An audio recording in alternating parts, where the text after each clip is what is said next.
ഞാനിപ്പോൾ നിൽക്കുന്നത് എൻ്റെ ഈരാറ്റുപേട്ട മണ്ഡലം പ്രസിഡന്റ് റെംലി, മനസ്സിലായില്ലേ, പാർട്ടിയുടെ മണ്ഡലം പ്രസിഡന്റാണ്.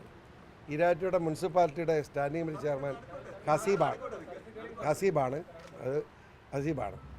ഞങ്ങളൊക്കെ വളരെ നേരം ആലോചിച്ചപ്പോൾ ഒളിച്ചു വെക്കുന്നില്ല, വിശ്വാസികളുടെ സംരക്ഷണത്തിന് വേണ്ടി ജയിൽ ശിക്ഷ പോലും ഏറ്റുവാങ്ങിയിട്ടുള്ള ഒരു സ്ഥാനാർത്ഥി ഉണ്ടെങ്കിൽ ആ സ്ഥാനാർത്ഥി വിജയിക്കണം എന്ന് ഈശ്വരവിശ്വാസി എന്നതിൽ എനിക്ക് നിർബന്ധമുണ്ട്.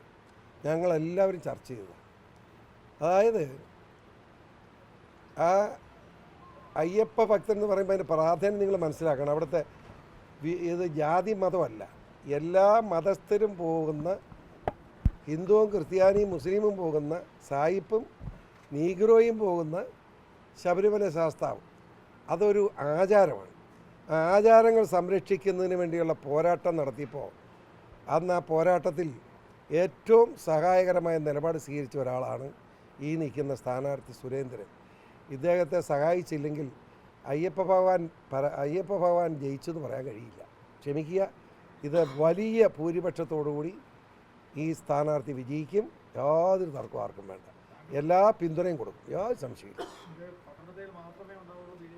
അത് ഇപ്പോൾ പത്തനംതിട്ട പരിപൂർണ പിന്തുണ കൊടുക്കുന്നു. ബാക്കിയുള്ള കാര്യങ്ങൾ ഞാൻ ചർച്ച ചെയ്യണം. ചുമ്മാ കയറി അങ്ങനെ പിന്തുണ ചെയ്യില്ല. Wait for 2 days, that's all. ഒരു 2 ദിവസം കഴിഞ്ഞ് പറയാം.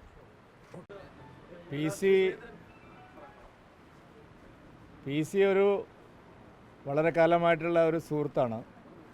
മാത്രമല്ല, ഇപ്പോൾ ഉള്ള ഒരു പ്രധാനപ്പെട്ട കാര്യം, ഈ പാർലമെൻറ്റ് മണ്ഡലത്തിലെ ഒരു വോട്ടർ എന്നുള്ള നിലയിൽ അദ്ദേഹം പൂഞ്ഞാർ MLA ആണ്. കേരളത്തിൽ വളരെ അഭൂതപൂർവമായിട്ടുള്ള ഒരു വിജയം, 3 മുന്നണികളെയും പരാജയപ്പെടുത്തി 400,000-ലധികം വോട്ടിൻ്റെ ഭൂരിപക്ഷത്തിൽ ജയിച്ച അത്ഭുതകരമായിട്ടുള്ള വിജയം നേടിയിട്ടുള്ള ഒരു MLA ആണ്. പത്തനംതിട്ട പാർലമെൻറ്റ് മണ്ഡലത്തിന് അങ്ങനെ പല പ്രത്യേകതകളുണ്ട്. പത്തനംതിട്ടയിൽ ശ്രീ KK നായർ അങ്ങനെ വിജയിച്ചതാണ്. ശ്രീ PC ജോർജും അങ്ങനെ ഇവിടെ ഒറ്റയ്ക്ക് നിന്ന് വിജയിച്ചതാണ്. അതുകൊണ്ട് അത്ഭുതങ്ങൾ സംഭവിക്കുന്ന ഒരു പ്രദേശമാണ്. അത്തരത്തിലുള്ള ഒരു അത്ഭുതം ഈ തെരഞ്ഞെടുപ്പിലും ഉണ്ടാവുമെന്ന് ഈ നാട്ടിലെ ജനങ്ങൾ പ്രതീക്ഷിക്കുന്നുണ്ട്.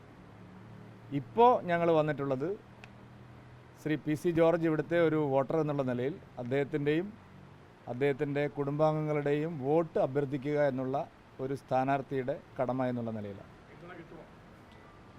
അദ്ദേഹം വോട്ട് ചെയ്യുമെന്നാണ് ഞാൻ വിചാരിക്കുന്നത്. അദ്ദേഹത്തിൻ്റെ കുടുംബാംഗങ്ങളും സുഹൃത്തുക്കളും ഈ തെരഞ്ഞെടുപ്പിൽ ഞങ്ങൾ വോട്ട് അഭ്യർത്ഥിച്ചിട്ടുണ്ട്. ബാക്കി അദ്ദേഹമാണ് തീരുമാനിക്കുന്നത്.